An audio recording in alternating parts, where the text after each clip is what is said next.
shoot. Mental toughness is not about being a hard ass. It's about understanding what the right focus is at any point of time in your life. That's such lovely advice, mental toughness, and how, yeah, it's really toughness, you think of something really hard, but it's actually about flexibility, isn't it? It's about adaptability and how much you can, sort of be flexible in your mind to adapt to new situations. So I love that. Thank you for sharing that.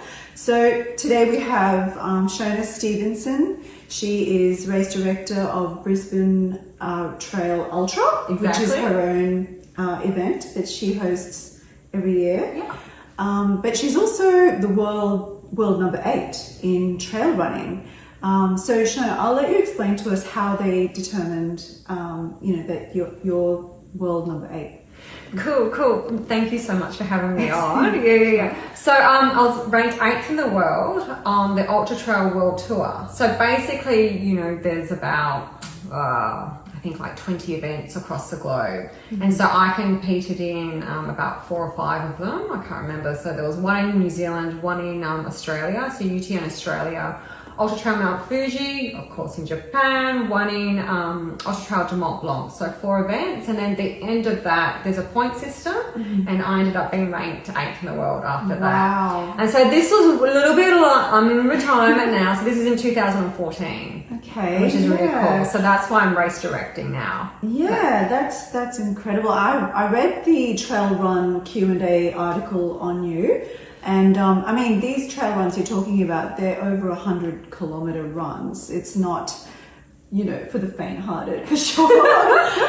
So I read the article and sort of how difficult it was. In particular, 2015, you had just gone through a separation, and you described the scenery as you're running around Fuji-san. Yeah. And how the first 80 kilometers, you actually ran in the darkness.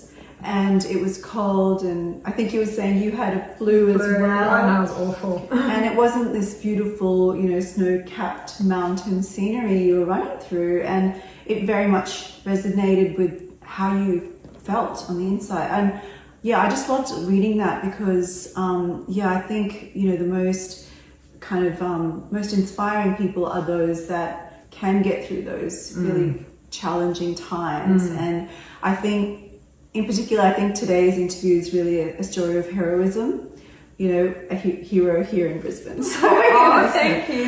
So I guess tell us a bit more about your life journey, and what are some of those kind of as your life flashes back, who are the people that inspired you? What inspired you?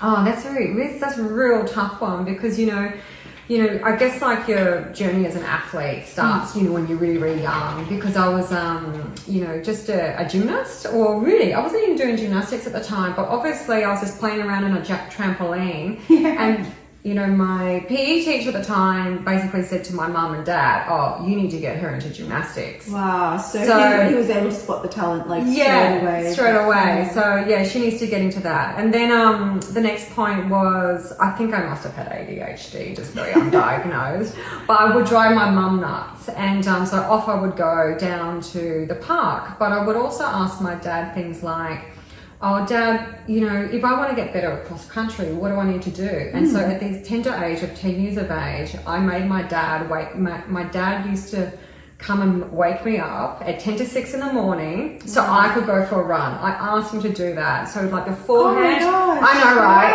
Yeah. So you're very self-motivated. Exactly. Yeah. So we'd go out in a car beforehand, and we would measure out 2.3 kilometers in the car before GPS and watches and stuff, and Stravas. So and then I had my little dog that I would run around with, and then I'd also be at, doing laps around the oval, almost every afternoon, and there'd be a coach there just randomly looking at me going, oh, Shona, just fix your technique and do that. Yeah, so it's just little bits. Because you were running every day, people noticed you running, and then people became, you had coaches being interested in. Yeah, even if they just gave me a little tip here and there, I would always look at help as something that I would take on board. Yeah. So another point would be when I was... So what age were you when you were running like 2.3 kilometers? So that's usually about when you're about 10. Right, You start. okay, yeah. So I think that's about when your first cross country can be.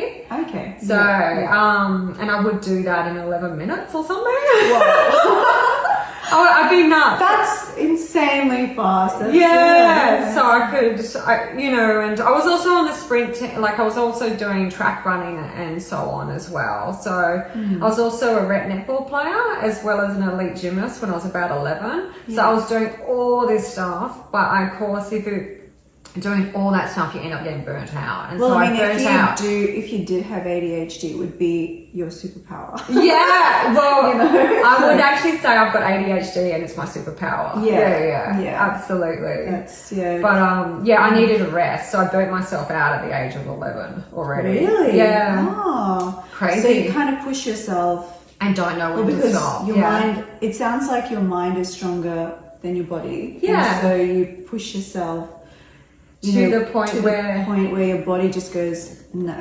Like, Because it's hard to fuel it all. Because I was doing 20 hours of gymnastics a week, plus then netball training and playing netball's rep netball, so Saturday and Sunday every second week, and so you just get exhausted. So what happened then after, so I guess like how did you decide to pick up trail running? And That's a really good question. So